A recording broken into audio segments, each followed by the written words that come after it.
right arm.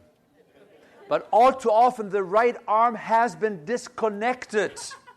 And we need to be reconnecting it, because this is the arm that opens the door to the hearts of people. Amen.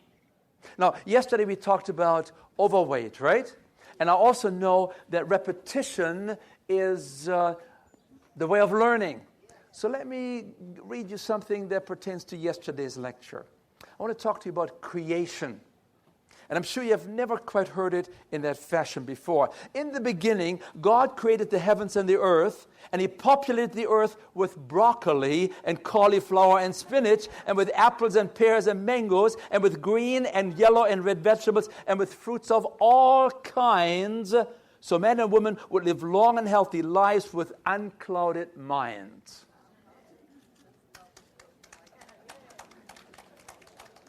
That was the plan.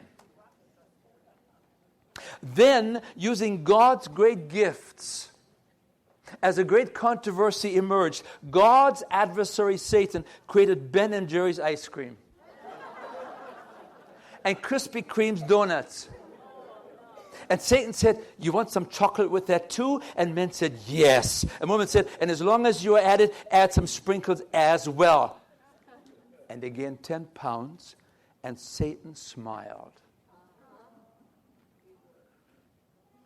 And God created the grains. And women learned to bake 7-grain bread, so that she might keep the figure that man found so fair. And Satan invented white flour from the grain and sugar from the cane and combined them, and women went from size 6 to size 14. So God said, "Why don't you try my fresh garden salad?" So Satan presented blue cheese dressing, buttery croutons, and garlic toast on the side. And following this repast, men and women had to unfasten their belts. And then God said, "I've made for you fruits and vegetables. And I've given you whole grains and legumes to enjoy to your heart's content, and to keep your arteries wide open." And Satan brought forth deep-fried fish and chicken-fried steaks and spare ribs so big it required larger plates. And men and women gained more weight, and their cholesterol went through the roof, and the arteries began to clog. And God created a light, fluffy cake, and He named it My Manna. And He pronounced it very good. Then Satan created chocolate cake and named it Devil's Food.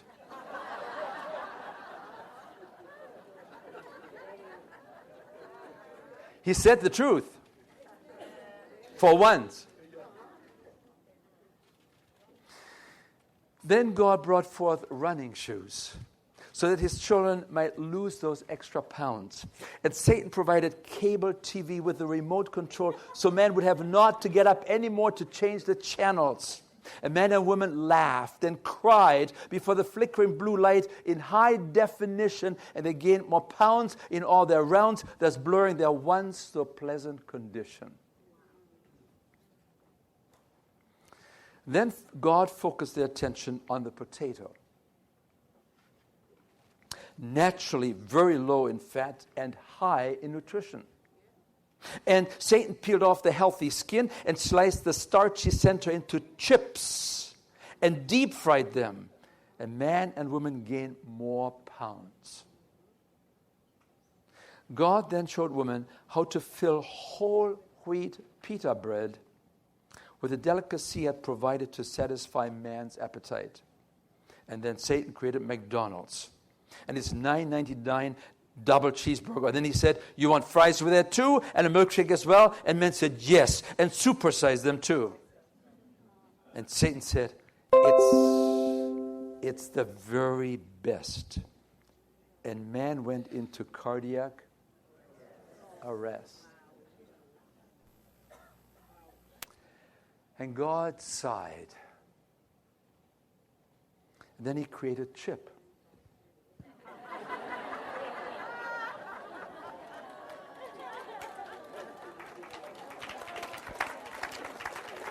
And so God created Chip to highlight his whole health program and to restore once more his image through man's lip. And Satan countered, nobody will ever want to eat this kind of food. And instead he pushed for drugs and stents and surgery to treat the symptoms and the damage done so freely. And man went into bankruptcy.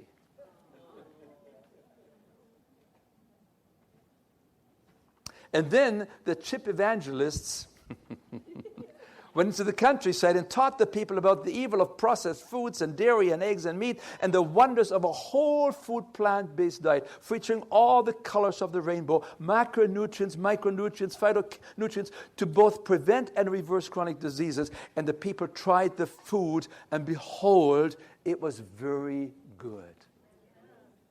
And the people lost their excess weight. They normalized their blood pressure. They normalized their lipid levels. They lived better with fewer medications and became healthier and happier people. And Satan and his brother Big Pharma were banished to the deep fryer forever. There was crying and weeping and gnashing of teeth. And without livestock operations, the land was used to grow food for people. And the aquifers were replenished, the climate was restored, and the rainforest grew back. And God saw that the people turned back to him and his whole unprocessed food, and he was pleased. So people returned to the garden, where food was abundant, and they were not ashamed of their nakedness, and they ate to their heart's content of all in the garden, except from the tree of the knowledge of good and evil, and they lived happily ever after on an earth made new. Amen.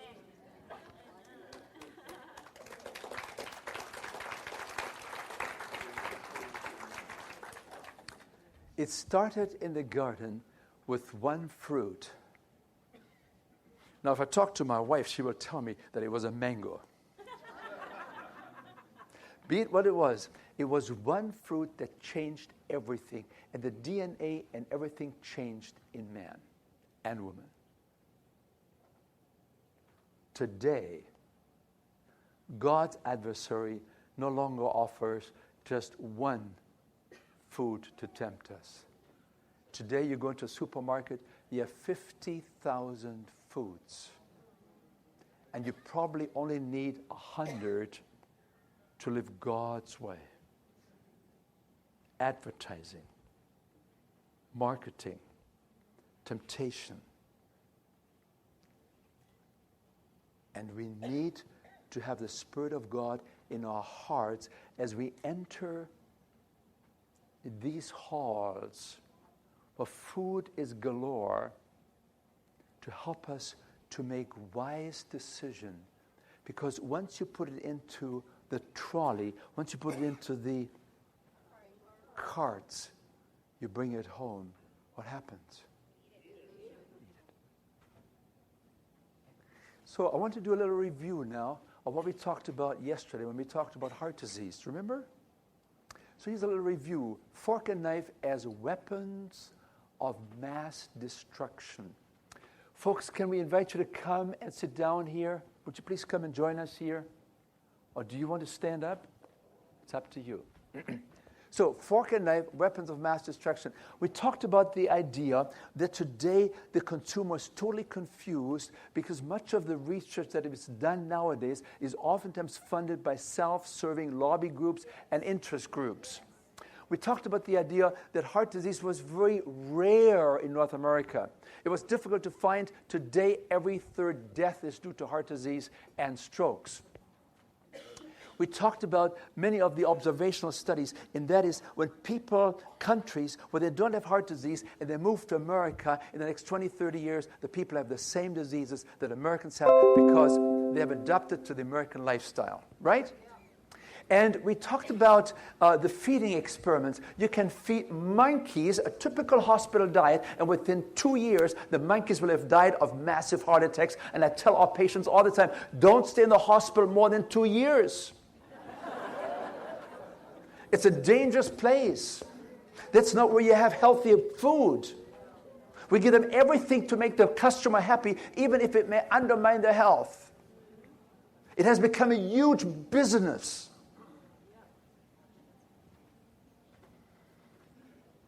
Then we talked about feeding experiments with humans. You can feed humans the right foods, and you will find that the heart disease drops dramatically. You can bring their blood pressure down. You can do something about smoking. You can do something about the cholesterol levels. And as they drop, you can avoid 87%. You can prevent these molecular diseases, 87%. We talked about the scientific research. But then we also talked about what happened in the 1970s, 1975, 1980. We saw all of a sudden a change in the American diet. Do you remember? What happened in those years? We shifted from food to industrialized products. We shifted from plant foods to animal products. And we became a country that was focused totally on taste, taste, taste. And everybody loved it. The people loved it. The pharmaceutical industry loved it.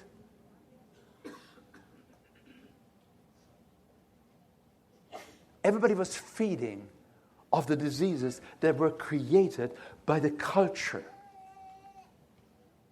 And we lost our bearings, and we drifted even as an Adventist church into the secularization of our society, totally unaware what was happening to us, isn't it? And then we discussed with you that we developed an abundance of empty calories, devoid of any nutritional value, just calories. And we found a society that was overfed and undernourished. We were creating malnutrition by overfeeding people because we fed them the wrong foods. And then we began to understand that the increase in meat consumption, and especially in processed meats, were related to certain cancers. The more of these processed meats, the more colon cancer you will find in the society. And we heard from the World Health Organization that it was just like smoking and lung cancer.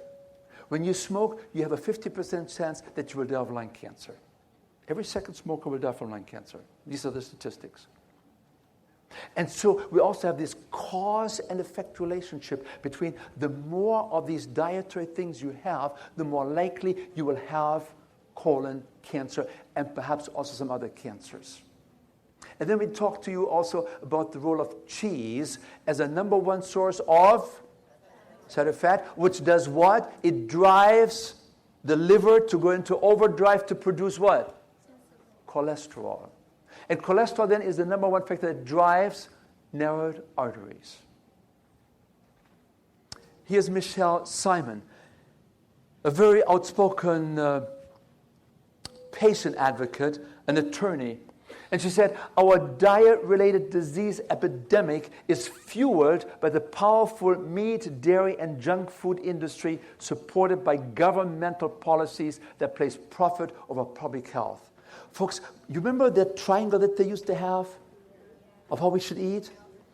That was not to say to serve you as a consumer. That was made to serve the farmers, the agricultural industry that is being represented by the Department of Agriculture, not to serve us. Are you with me?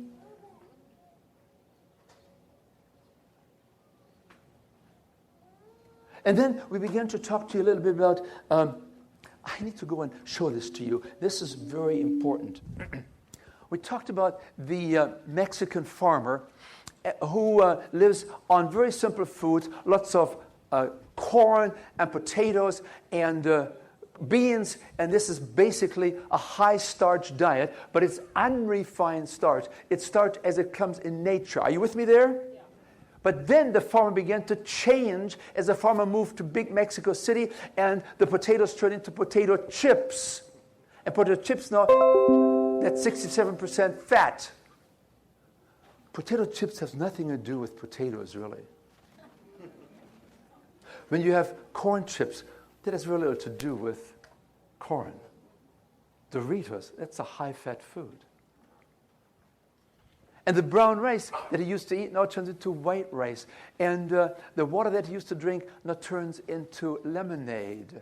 And the beans that he used to eat turns into burgers. And as you have this change in the income of any society, you see it here, the income increases in society, and the foods now begin to change. They're no longer foods, they're fabricated, industrialized products. And with that, you seem to increase. You see here the increase of fats, the increase of sugar, the increase of protein, and you have a dramatic diminishment in starch. And whatever starch we eat now in our society today is not starch as it comes in God's design, but it's white flour products that you find in cakes and pies and pizzas. And so whenever you have this kind of a diet composition, whenever you this find in any society in the world, you will always have heart disease. You will always have cancer. You will always have high blood pressure. You will always have diabetes. You will always find arthritis. You will always find depression. This is a diet that is foundational to these modern killer diseases that we call chronic diseases, and there's not much we can really do from a medical point of view except that we can make you feel better, but we're not turning the disease off. And when these when the system then embraces you as a patient, you receive medication until you die. And it's more every year, because every medication is a side effect. And so we have to be very discriminating about medications. Sometimes we do need the medications. Let nobody say that I am against medication. Sometimes we need certain medications, but let us become more conservative in its use and read every time you get a prescription, what are the side effects? Go and Google, ask your physician, ask the nurse, what are these side effects? Please tell me, and then you make the decision what you want to do, because oftentimes the benefits sometimes are offset by the side effects. So when you have high blood pressure, it's very simple. 70-80% of the people with high blood pressure, when they develop blood pressure, we can take care of that by making some simple lifestyle changes. If we just have the people for 20, 30 hours and we educate them, not just 1 hour, not just saying, I want you to change. No. You need time. You have to understand this. So the doctor says, I want you to cut back on your salt. So you go home and you tell your husband, no more salt shaker in the house. Does that help? No. Why? Because 83% of the salt doesn't come from the salt shaker. It comes from processed foods and restaurant foods. So you need the education to understand this. And so you take the medication because the doctor only has 10 minutes to diagnose the ill, to match you with a pill, and to send you home with a bill.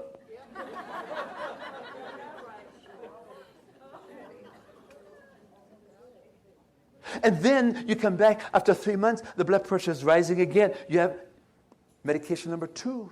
No, you have side effects. No, maybe in men it could be impotence or something like this. These things all happen. And they say, well, I need to have something for this. I need to have some Viagra now. And then you have some other problems. And they say, well, if you have heart disease, don't take Viagra. It could really kill you.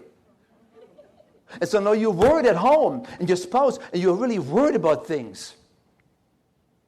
And before you know it, you're taking blood pressure medication number 3, and there are side effects, and it may change the management of diabetes. And before you know it, you're taking 5, 10. We see patients with 25 medications a day. It's a full-time job. And then you think, I can no longer think very clearly, and you fall down. And then you say, but I want to serve God, and you can't. Because you no longer have clarity of mind, partly because of all the medication in your system. So be conservative. Use these medications when you need them wisely. Am I coming through okay? Yes, sir. So let's talk about heart disease. And Brad, you're on in just a minute. This is the heart. There's oftentimes nothing wrong with the heart muscle itself, size of a fist. What's wrong are the vessels, the coronary arteries on top of the muscle, the heart muscle. You see those coronary arteries? They are the feeding lines.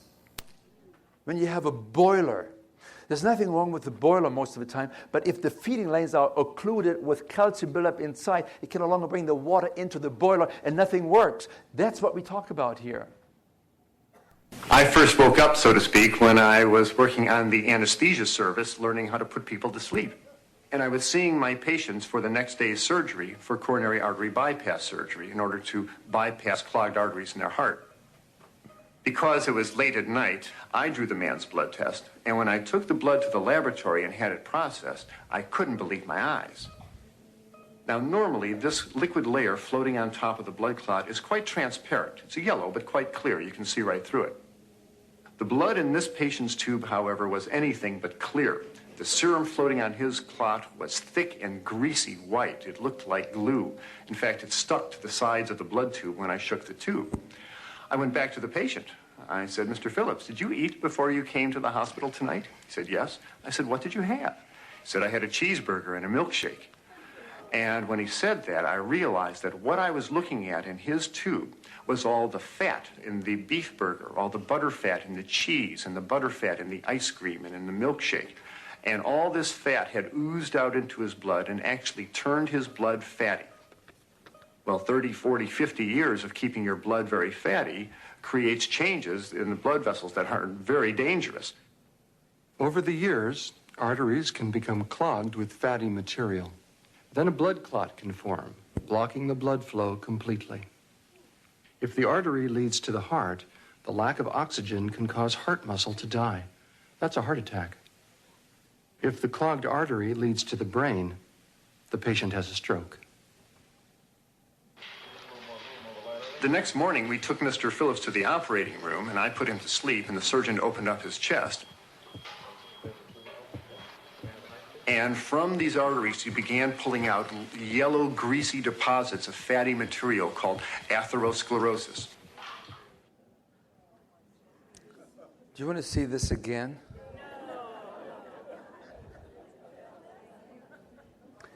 That's what finds surgeons every day when they do bypass surgery.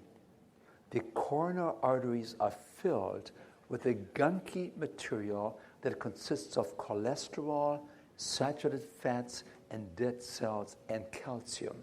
It causes the arteries to stiffen.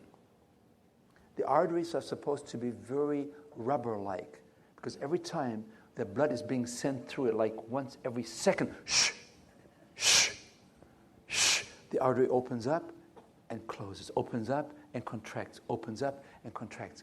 But when you have lived this way, after 40, 50 years on the American diet, these arteries, the wall begins to lose its elasticity. And instead of going, opening up, it stays rigid, stiffened arteries because of atherosclerosis. What that really means, it's a difficult word, isn't it? It means hardening and narrowing of the arteries.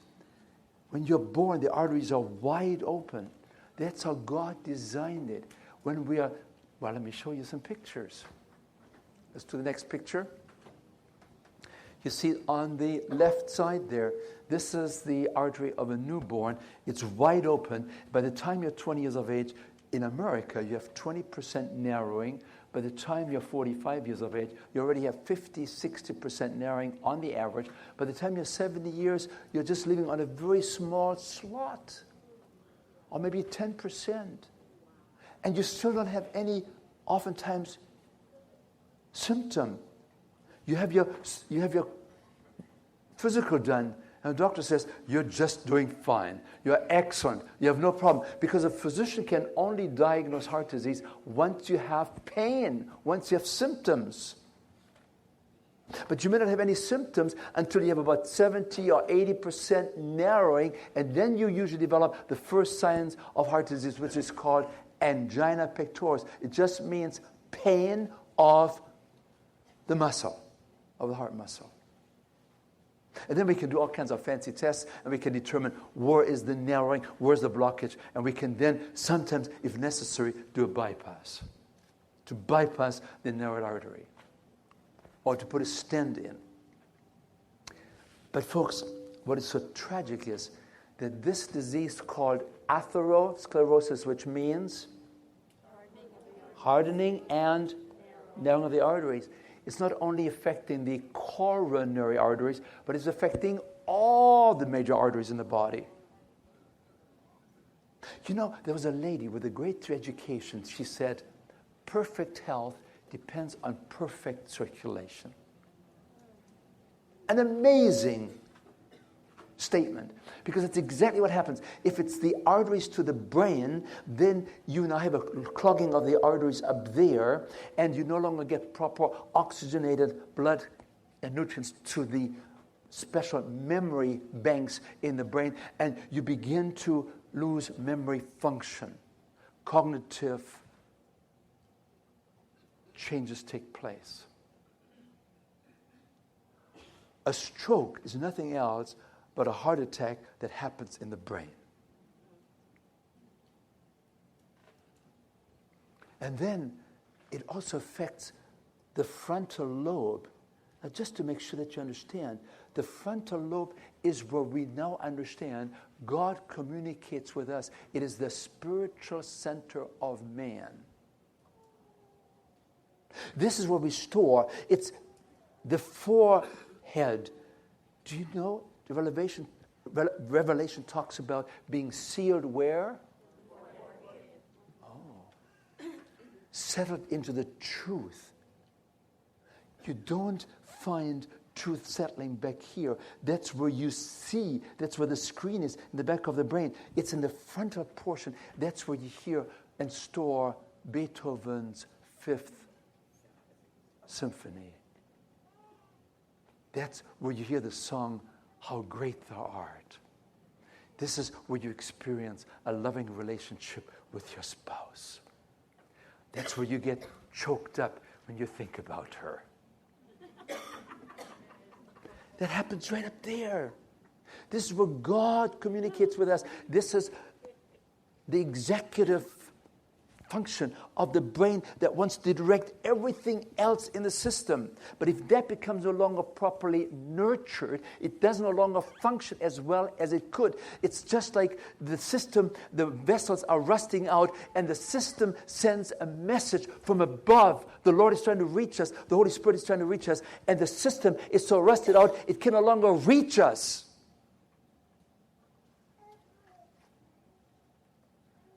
And then you say, I don't believe that. Because I know of a 90-year-old man that was baptized. He found the Lord. You know, that was a miracle. That was a miracle where God went beyond the natural processes that he has implanted. Then you have the carotid arteries, the arteries here. You have the coronary arteries that are now affecting the heart. You have the kidney arteries that are affecting now the kidneys. They become narrowed down. You have the penile arteries in men. They're very small vessels. And when they become narrowed down, things don't work anymore. And then we take Viagra to open up these vessels temporarily. And so the blood can flow for a while. And then everything is sort of functioning. And then it happens to the vessels, to your feet, and you develop neuropathies, especially for diabetics. Perfect health depends on perfect circulation. How did she know? Amazing. We have 60,000 miles of circulatory system in our body. Every person. And if you're large, it's more.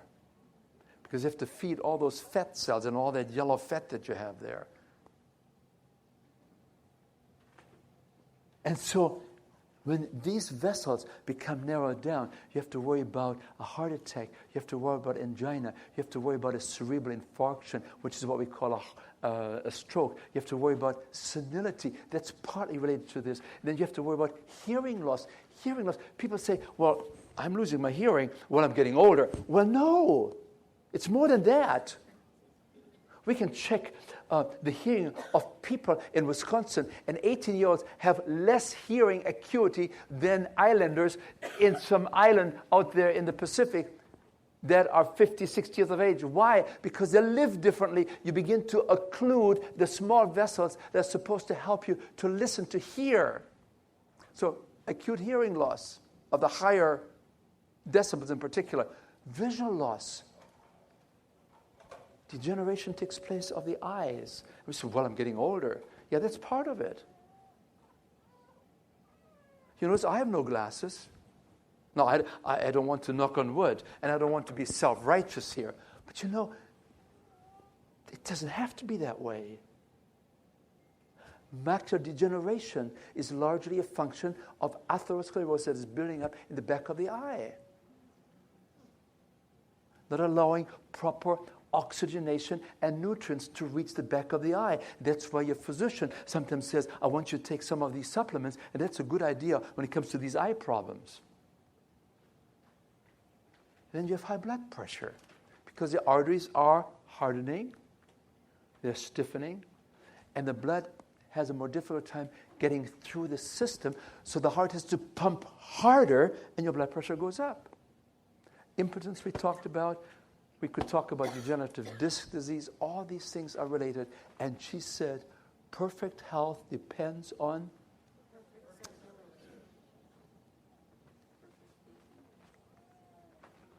So what relates to this interesting and devastating disease called atherosclerosis? Here you see it on the slide here. The higher the factor is on the arch, the more devastating it is. If I would ask you, what are the three most important factors that drive heart disease, what would you say? Please read it for me. What is on the top three? Cholesterol, smoking, and high blood pressure. These are the factors that emerge over and over and over again in all the big studies that very clearly show the higher the level of cholesterol, the higher the level of blood pressure and smoking, the more heart disease we have in the society. And then, of course, you have diabetes and obesity and triglycerides and inactive lifestyle, stress, and maybe sometimes genetics can play a role in about 1 to 3% of the cases. Please note, here's what I want you to really understand. When you have a very high cholesterol, like this is a very high one of 310, we like to see it at 150. When I go to China and I look at some of the little villages there, they have cholesterol numbers of 100, 110, 120, 130. When they have 140, they say, we're going to have a heart attack like the Americans do. I said, no. You can't even find cholesterol of 140 unless you go to a vegan community. True. So you have a very high cholesterol, you have high blood pressure, you're a smoker, you have diabetes, and you didn't pass a treadmill test. You're 35 years of age, you're a man. The chances of a heart attack in 6 years is 140 times higher. Wow. Not 140%, 140 times. We have mathematical formulas. We can plug in some of these risk factors, and we can tell you what the likelihood is that you will have a heart attack in 5 years or in 20 years or 25 years. And we can do something about these risk factors. You can lower your cholesterol by 20%. When you have a high cholesterol, you can bring it down 20, 25% with diet in 30 days. You don't need those medications. Medications is always the second line of defense. If nothing else works, then you consider that with your physician. When you do it with diet, no side effects. And you save a lot of money. You don't have to worry about side effects either. And then look at the blood pressure. You can bring your blood pressure down. This is 110, no smoking, no diabetes. The treadmill test is normal. You're 35 years of age. The chance of a heart attack in 6 years is 140 times less likely to happen with these ideal green-colored profiles here. That's what we teach in CHIP. Bring those levels down, and you reduce dramatically the likelihood that something catastrophic can happen.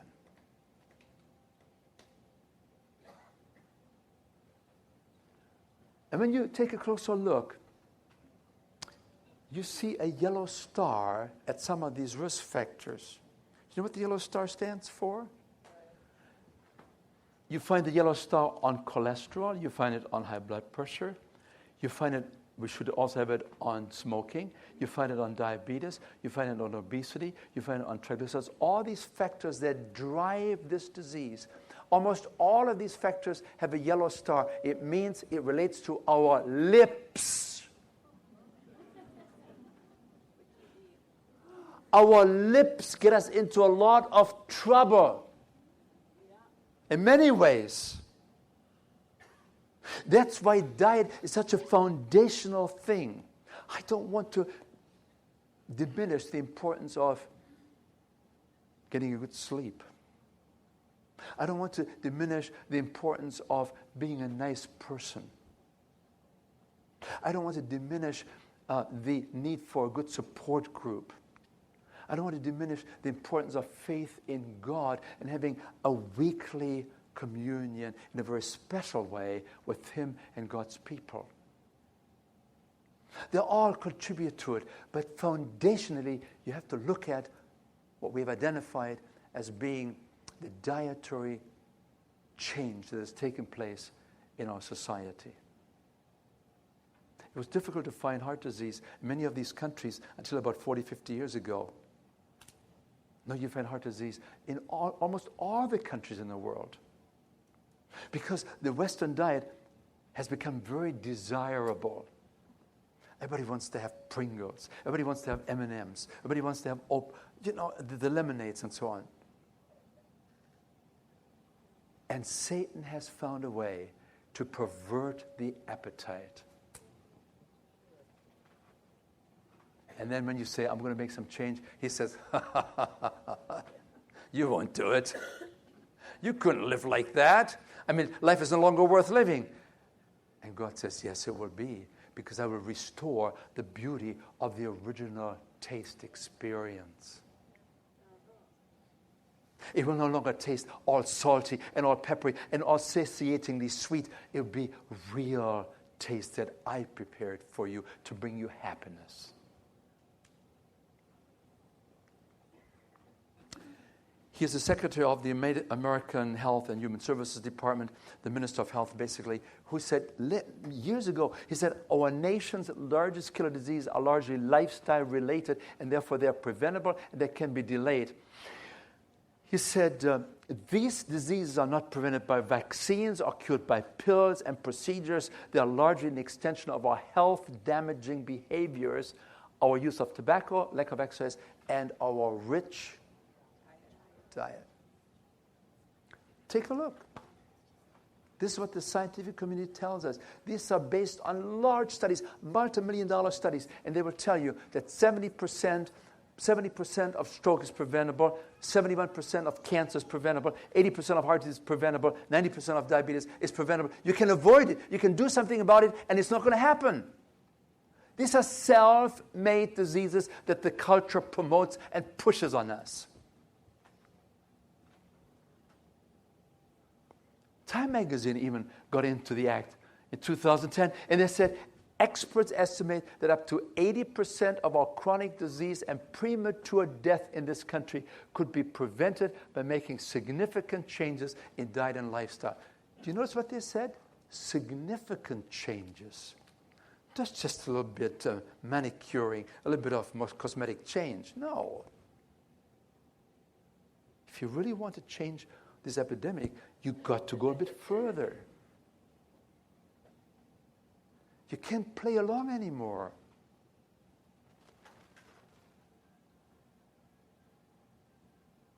You have to take the divine design and work with it. And so I have a special word for you as my saintly friends. A word to the saints.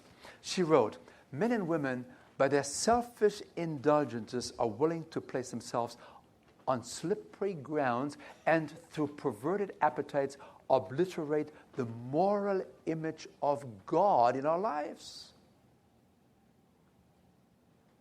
Thus placing themselves where they are now weaklings.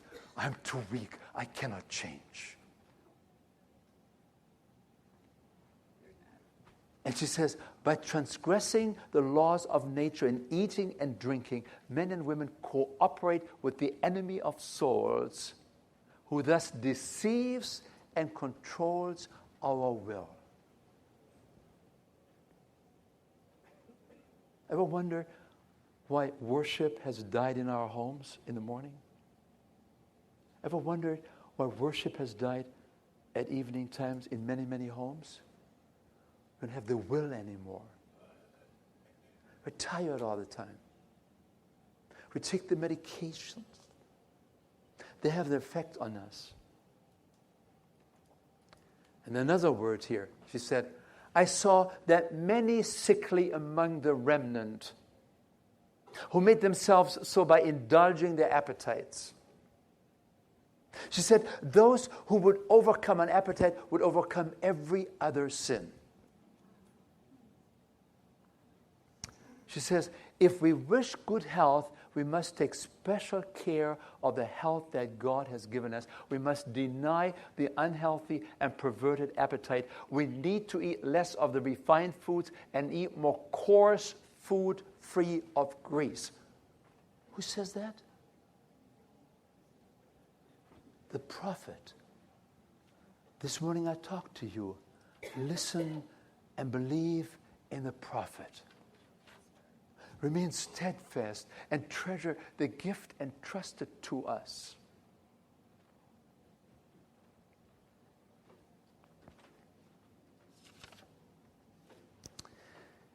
The village well was poisoned, and people fell sick. The doctors, the nurses, the villagers all ran about buying new beds, giving medications, providing lifelong care for those permanently crippled and diseased. They became very good at treating the ill. They refined the medicines. They discovered new and stronger antidotes. They trained people to take care of the sick. They built beautiful buildings to accommodate the chronically ill. Better treatment procedures were invented with marvelous mechanical devices. We developed emergency services to a remarkable degree of efficiency. There never had even been better medical care anywhere. But, the article says, the patients kept coming and coming and coming. And the statistics kept climbing and climbing and climbing. For no one treated the source of the problem, the poisoned well. And then the author says, our cultures have become poisoned wells. They do not encourage people to be healthy. Even our medical care system is not a health-promoting system. It's a disease management system of these chronic diseases. It focuses on our illness after the damage has been done. We don't prevent the disease. We don't teach people to be healthy. It has become a big business. We practice patch-up medicine. We spend billions for surgery. We've spent billions for coronary care units. We spend billions for kidney dialysis machines. We spend billions for radiation therapy and chemical treatment for cancer. It has all become lopsided. Our efforts and our money goes to treat the results of our illness culture. Researchers produce new chemicals and radiation techniques. We're trying to treat the tumor-filled lungs of smokers on their way to death. Millions are spent on immaculate, intricate, expensive, electronically monitored, technologically refined coronary care units for the heart attack victims whose bad eating or smoking habits and stressful lifestyles or lifelong lack of exercise brought them to the crisis. We try to repair and restore the bodies of the accident-prone. We buy crutches for the crippled. We give tranquilizers to the stressed. We provide artificial hearts and hips and kidneys for those whose bodies have broken down. We have looked at disease so long until we have become blinded and forgotten about health. We need to have a health care system, not a disease care system. We have to put health back into health care. Health is largely a function of how people take responsibility for their own actions. Promoting and restoring health, therefore, has to do with attacking the causes, the root causes of our chronic diseases, and that can only be accomplished through education, through inspiration, and cultural transformation and motivation. And that is best done in a group setting. We have accountability, we have support, we are doing it together, we are helping each other. We develop friends with a community. People, they want to have health. We can give it to them. And yet we're afraid we don't know enough about it. You know more than anybody. You know more than most physicians. You represent, I told my wife today, these people are amazing, I said to her. I said, these people are very well educated. This is the best educated camp meeting group I've ever been to in North America. Seriously, I'm not saying that everywhere I go. This is true because you apparently have had very good speakers in the last several years. And they've trained you. I know by the response that I pick up from you, wow, I said, these people, they understand. You may not understand all the intricacies and the technicalities, but you understand the basic concepts, don't you? The challenge now is, how do we implement it? How do we do it? And that's why I'm not just giving you information, but I'm trying to reach out to you by giving you a spiritual dimension. Because only through the grace of God can we do that which is so difficult to do, because the adversary is very powerful. He's the prince of this world. Are you with me? Do we want to do something about this? I don't want to come back here again and have a non-Adventist surgeon ask me, sir, would it be okay because we're running the CHIP program very successfully right nearby here, about 3 hours from here. Sir, do you think the Adventist church in this town would be interested in becoming involved in a CHIP program? I said, sir, that's our program.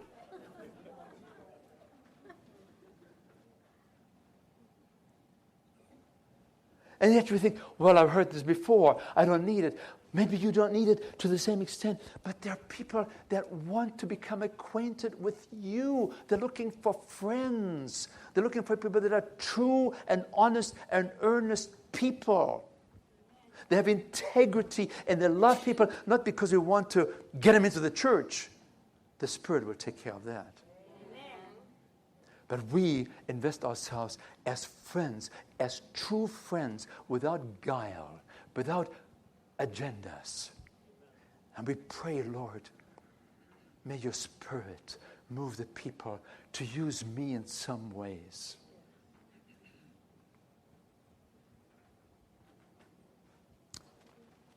So what do we do when we have heart disease? This is the common medical approach. We have medical technology that can do wonderful things when it comes to infectious diseases. When you have a broken leg, don't come to me and say, how much broccoli should I eat? You have the medical profession. They are outstanding. They're the finest anywhere you find. For episodic disease, they're the disease that come and they go, acute diseases. Go and see a doctor. They can diagnose you. I cannot. But they cannot really help you very much in helping you to get motivated and educated to become healthy. That's not their training.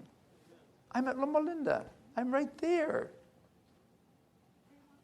We train people at Loma Linda and everywhere to pass the national board examination so that these people are now recognized physicians and they get the recognition. And there's no room in the curriculum anymore for nutrition, education, all these kind of things that you folks need to take care of these chronic diseases. So what do? We do bypass surgery. The data is very clear that at best you can hope that in 10% of the patients who get a bypass will you possibly extend the life of that person with a bypass. 10%. As a matter of fact, when you harvest a special vein from the leg and you stitch it into the artery tree, a bypass, we call this a saphenous graft. The failure rate in 12 to 18% is 40%. 40% of these bypasses no longer work within 12 to 18 months. So we can do another bypass for $150,000. And yet, these bypasses, they could last 20 to 30 years if we would really tell people, look, we've done the very best to help you in your emergency here. Of course, probably 70, 80% of the bypass may not be necessary if we could tell people to make some lifestyle changes and motivate them to do it. But if a person needs a bypass, there's no one that says, sir, we've done the very best. You have the finest surgeon. We have stitched that vein or that artery into your arterial tree. You are like new. And yet, within 1 week, 10% of the bypasses are clogged up again.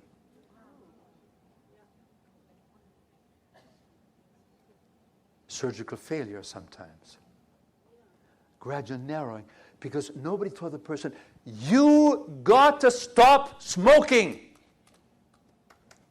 Because they said, you are cured now. We've done the bypass. You spend $150,000, or the government spent, or the society spent $150,000. You are okay. You're cured. We've done the ultimate thing for you, and you feel so good, and you name your grandkids after the doctors.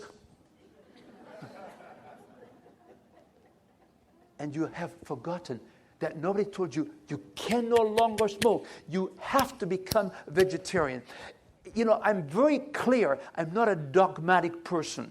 I'm very, very flexible in helping people to move, as you know, gradually, progressive disclosure, to the right program. But when it comes to after a bypass, I have to say, you got to go all the way. There's no more room for playing around. You've got to do it. If you want to keep the bypass open, you've got to do the right thing. And you have to get into an exercise program. And you have to do your 30 minutes, 40 minutes every day. It has become part of your religious experience. And you have to become a nicer person. And you have to have good communication with your spouse. That's why I said to you, go to the marriage seminar that we have here every afternoon, which I love.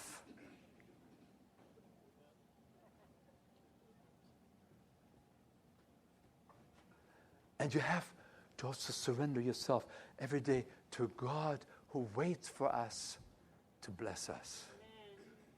But He never forces Himself on us. And then, look, this is Newsweek magazine. What do you think? What do you see there? Can you tell me what you see? You see a person that is, the upper body is exposed there. The person is kind of scared. And you see scalpels and knives pointing at the chest of this person. And then the front cover of Newsweek says, and this is the 2011 issue, one word that will save your life. And the word will have 2 letters. What's the word? No. And I thought, somebody is really putting a bad spin on the doctor's care of bypass surgeons, right? And then I read the article. I read the big issue. And I said, that's exactly what the scientific evidence tells us. Bypass surgery is something that is sort of the last resort. It comes in when you have an emergency. Then it can save your life. It prolongs life in how much? Of the percentage of people that have a bypass? In 10% of the people.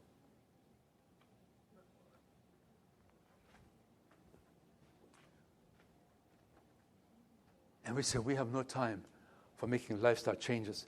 I have a golf tournament in a couple of months. Let me do the surgery. It's fine. I don't like to have, all these difficult things to do, like changing my diet. Folks, for 2 months you will have post-surgical depression. For 2 months, you will feel like a big truck ran over your chest. And gradually, as you get on the treadmill and you develop your self-esteem and self-confidence again, gradually you become stronger and you can live a very normal life. But it's totally essential that if you needed that bypass, that you do all the things to avoid to have a second one. Otherwise, the brilliance of the surgeon has come to naught. You have wasted it. And you have wasted the resources of a country. And you say, well, the insurance is paying for it. Well, aren't we all paying for it? Yeah. Do we have a stewardship responsibility to all of our citizens? Then you talk about stents. And here's the American College of Cardiology. And this is now getting very, very complicated. I don't want to spend too much time on it. This is what I usually talk to physicians about. A stent is counterindicated. It should not be done unless it's done within 24 hours within a heart attack. You have a heart attack, the stent can save your life. But if you do a stent we found there's some narrowing there. We put a stent in it will open up. It will close it again. Because nobody taught you. You've got to change. That's what happened to Clinton. Clinton had bypass surgery, and 6 years later, the arteries are closed again. The graft is closed. And then Clinton said, so I went to the doctors, to the cardiologist, and they said, no problem, Mr. President. We can give you some stents. And he said, how long do the stents last? Well, we don't really know. It's just a tune-up. You'll come every few months or years to get a tune-up. We put another stent in, another stent. You're not solving the problem. You have to go to attack the causes. And the causes are behavioral issues. They're cultural issues, not mechanical issues. And then you say, I take those drugs. Well, let's take a look at these, because some of you came to me and you asked me about this. These are now these statin drugs, the most successful, the most profitable drugs ever developed in the history of the world. And when you've had a heart attack and you take those statin drugs, it can actually reduce the likelihood of premature death by about 14%. It is a very helpful intervention for a person that had a heart attack to take these medications. We call this secondary prevention. You had a disease and you prevent a second occurrence. However, if you're looking for primary prevention and you say, my doctor told me I have a high risk for developing a heart attack, I better give you these medications to knock down your cholesterol. You know what happens? The cholesterol is being knocked down 20, 30% by these statin drugs, but it doesn't help the heart. Look at it. These are some powerful studies here published in medical journals. It says there, I'm quoting, there's no evidence that prescribing cholesterol-lowering drugs like statin drugs to patients at risk for heart disease will reduce their chances of premature death over the next 4 years. Yet everybody pushes these drugs. You're 35 years of age. No, we actually are thinking about putting statin drugs into the water because we know that even young children are at risk for heart disease because their cholesterol levels are already too high. Doesn't anybody think about food? To make some food changes? Here is an editorial in the Journal of the American Medical Association. The editor writes, we have underestimated the risks of statin drugs approaching 20% of the patients that are at risk for severe muscle pains and aches. And they're at risk for diabetes and memory loss because of these statin drugs. And then she writes, we can expect to prevent 1 to 2 heart attacks in 100 people who take the drugs for 5 years. You know what that means? You take 100 people, they have not had a heart attack before, but they're at risk for heart attack. They're in their 40s and 50s and 60s. They have high cholesterol. And we say, okay, we'll give you these medications, and they will reduce the likelihood of a heart attack. We give it to 100 people for 5 years at a cost of $500,000, and we prevent maybe 1 or at the most 2 heart attacks in 5 years in these 100 people. You can do that. You can cut your risk in half in just 30 days by going through a CHIP program and making some simple dietary changes. And you cut the risk in half, 50% less likelihood of developing a heart attack in 30 days. And all you have to do is make a few changes.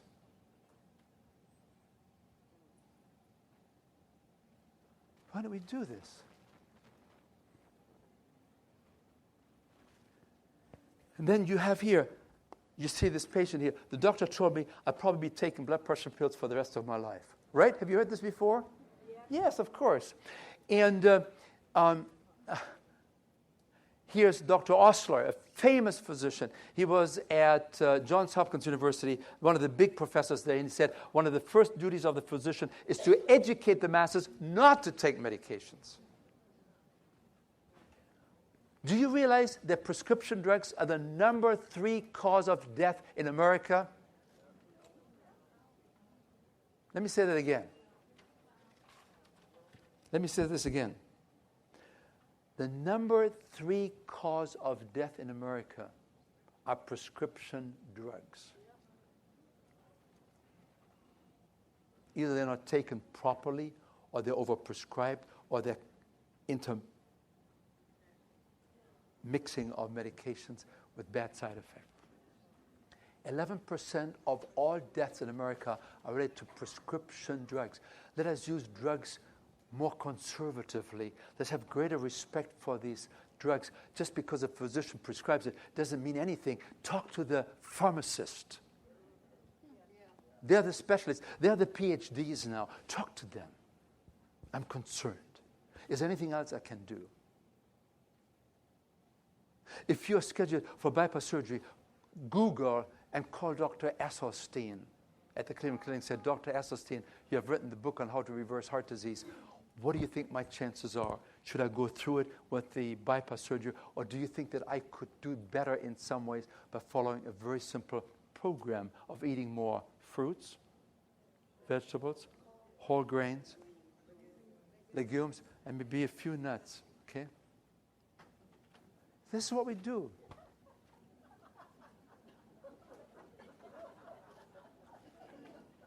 You see the picture?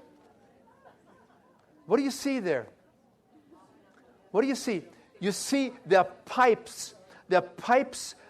They're leaking from the ceiling, and below you see physicians are wiping off the water on the floor, and we're passing out umbrellas, color-coded umbrellas, so that nobody gets wet. So we want to protect the patient, and nobody thinks about, hey, how about bringing a plumber in and sealing off those leaking pipes? You know what the leaking pipes are? That's us. We need to fix the pipes. We need to change our behaviors. And in the process, you begin to understand more and more. We used to spend 5% of our income on medical care. This year it would be 19% of our income we spend on medical care. It's no longer sustainable. America spends more than anybody in the world. We spend twice as much on medical care than the next country in the world. And yet we're only number 43 in life expectancy. We have to become involved in our own health. Now, here's a question. So we know we can prevent these diseases. They're largely self-made diseases. They're culturally promoted. We can do something about diseases. They are avoidable. We can delay them. We can probably wipe them out in some ways. Right? Yes. What if I already have heart disease? I'm 55 years of age. I'm 70 years of age. I'm 75 years of age. It's too late for me, isn't it? No. The question is, can we apply these preventive strategies and actually reverse these diseases? Let's take a look. Reversing chronic diseases, we take fork and knife and they turn into instruments of hope, health, and healing. World War II, Norway, the Nazi armies invade Norway during World War II, and they take all the livestock to feed their soldiers. And the people in Norway have to live on very simple foods. Look what happens to the people. You see that curve there? They used to have high rates of heart disease. 1939, 1940 begins to drop, 42 drops further, and you have a 30% drop in heart disease deaths in Norway because the people now have to live on a very simple food supply because the Nazis have taken all the livestock. The cholesterol drops. Everything is changing. The diabetes goes down. The overweight goes down. And then people say, well, who knows what caused this? If it's really the diet, and if we go back to pre-war levels and we eat like we used to eat, then if it's really related to the diet, then it should go up again, right? That's exactly what happened. You see it here, 1946, 1947, the heart disease rates, the diabetes rates are again going up there. Just like I showed you on the graph there. As people change their diet and they have a certain diet composition, you will always have these diseases. We can take monkeys. We can take monkeys and we can create coronary artery disease in these monkeys, we just give them a lot of egg yolks and corn oil. And then, before the monkeys die, we remove these kind of things, and we now give them very simple foods. We give them some monkey chow, and in 2 years, we sacrifice the animals to see what's happening there, and the arteries are wide open again. In 2 years. We can create the disease in these animals. We can take different kind of animals. We can create the disease just like in humans, and we can turn it on, and we can turn it off. This is the Predican program. In just 30 days, less than 30 days, less than 4 weeks, cholesterol levels drop by 25% on average. The people with the highest cholesterol drop their cholesterol by 35%. That's what you do with statin drugs. You can do with diet in 30 days. These are the results from the CHIP program. You see the arrow there on the right-hand side. We had 126 patients with very high cholesterol levels, over 280, and they dropped their cholesterol from 307 down to an average of 246. 20% drop in cholesterol in 30 days. How? By making some dietary changes.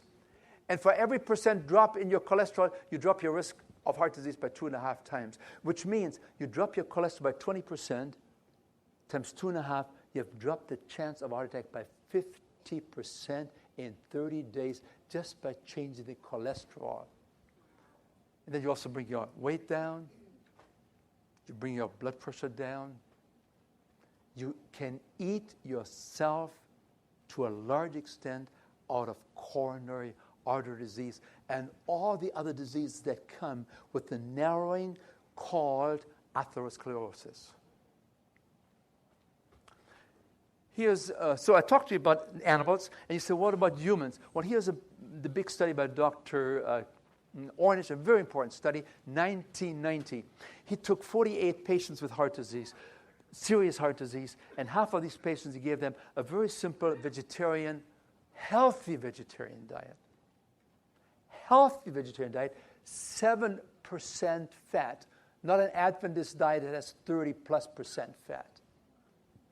Are you listening carefully? So this is moving from this side of the equation all the way to the other side. These are seriously sick patients, and they're very motivated. And he says, I want you to eat fruits and vegetables and whole grains and legumes, and be careful with fats and salt and sugar. Simple foods. He puts them on this program, and 1 year later, look at this. The cholesterol dropped 24%, and 82% of the plaque, this buildup of cholesterol, had become reduced, and the arteries had begun to open up again. The plaques, the atherosclerosis, began to gradually melt down and open up the arteries again.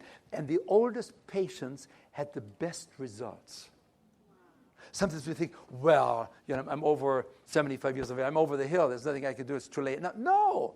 Those who were the oldest had the best results. That's good news for all of us. And then he looked at the control group. These are the patients that he put on a program, the American Heart Association program. There you can have meat, you can have 30% fat, and it's much more liberal. That's what usually doctors tell you. Just go on the American Heart Association diet. That might be helpful in some ways to maybe delay the disease, but if you want to reverse it, look at this.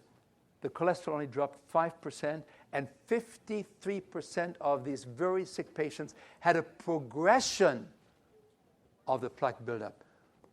The arteries began to narrow even more within 1 year in following the American Heart Association diet. Are you with me, ladies and gentlemen?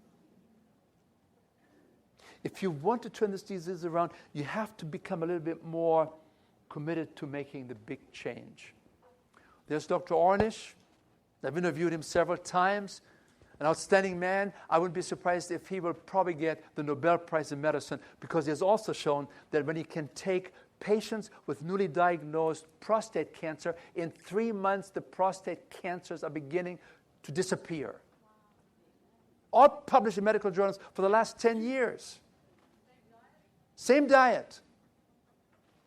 There's only one diet to take care of all of these diseases that are largely circulation related.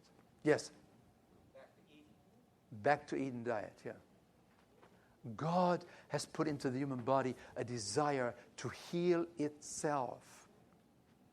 But you have to give it the right food and the right spirit and the joy.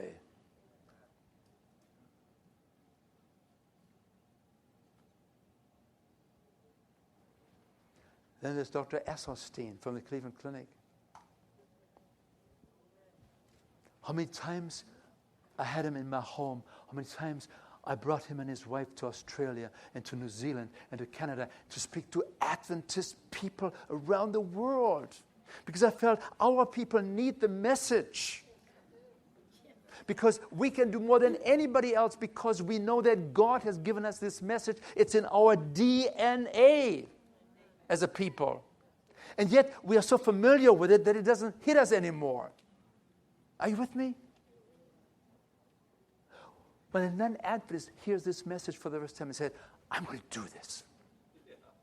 I talk to Adventist people. Well, yeah, I heard this before.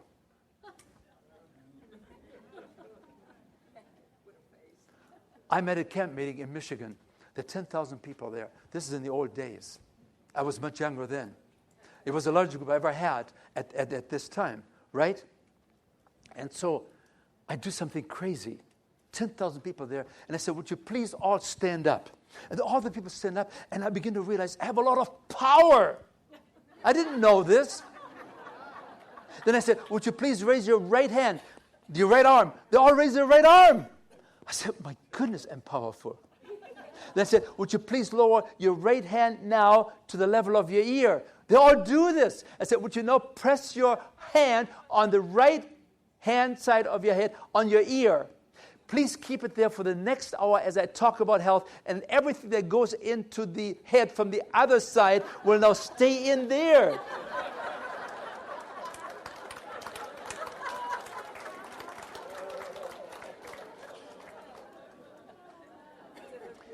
Here's Dr. Esselstyn. Dr. Esselstyn took 24 patients. These were the walking dead. They already had all their surgeries. They came from the famous Cleveland Clinic. There was nothing they could do anymore. And they said, well, why don't you see Dr. Esselstyn? He can put you on some carrot diet or something like this. Maybe he can help you. These people were very motivated. They said, we want to do it.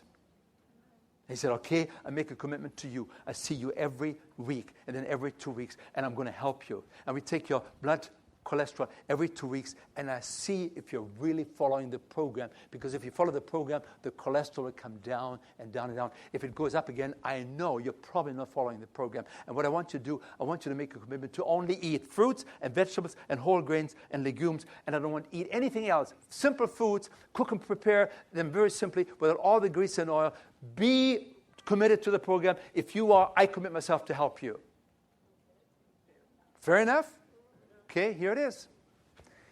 See, these are the arteries. On the left-hand side there, you see a coronary artery that is very much narrowed. You see the circle? There's very little blood flowing through, and that person has angina pain because there's not enough oxygenated blood coming to the heart muscle, and the person has severe pain. This person can have a heart attack very easily. And then you see the same picture 2.5 years later. The same artery, it's wide open. Do you see the circle there? It's wide open. What happened? No medication, no surgery, only one thing, change your diet. He doesn't even tell them exercise. He said, just diet. And he wrote the book, Prevent and Reverse Heart Disease. He said stents and bypass surgeries may have their place when you have an emergency. When you're in a dire strait, there's a place for it. But for the vast majority of patients, they are not as effective as a very low-fat, whole food, plant-based diet. Sounds just like the lady who said, perfect health depends on perfect circulation. Can we push the button? Well, the short answer is I went on essentially a plant-based diet. I live on beans, legumes, vegetables, fruit, no dairy, and it changed my whole metabolism, and I lost 24 pounds, and I got back to basically what I weighed in high school. But I did it for a different reason. I mean, I wanted to lose a little weight, but I didn't dream this would happen. I did it because after I had this stent put in, I realized that even though it happens quite often that after you have bypasses, you lose the veins because they're thinner and weaker than arteries. The truth is that it clogged up, which means that the cholesterol was still causing buildup in my vein that was part of my bypass. And thank God I could take the stents. I don't want it to happen again. So I did all this research, and I saw that 82% of the people since 1986 who have gone on a plant-based, no dairy, no meat of any kind, no chicken, turkey, if you can do it, 82% of the people who've done that have begun to heal themselves. Their arterial blockage cleans up. The calcium deposit around their heart breaks up. This movement has been led by a doctor named Caldwell Esselstyn at the Cleveland Clinic, Dean Ornish, whom you know, out in California, the doctors Campbell, father and son, who wrote the China study, and a handful of others. But we now have 25 years of evidence. And so I thought, well, since I need to lose a little weight for Chelsea's wedding, I'll become part of this experiment. I'll see if I can be one of those that can have a self-clearing mechanism. We'll see. I hope you're healthy for many years and get to see grandchildren for many years Me to too. come. Folks, if a president that was not known for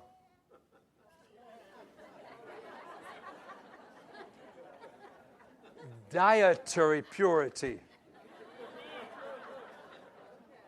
if the president that would run with his bodyguards every morning for his exercise program to the nearest Golden Arches, if the president can do it, I don't see why we cannot do it when God lives within us. Let us pray. Father in heaven, you have entrusted us with a wonderful message. Empower us now. Help us to make new commitments, to develop support systems in our churches. So as our non-Adventist people come into our CHIP programs, we can refer them to our CHIP churches.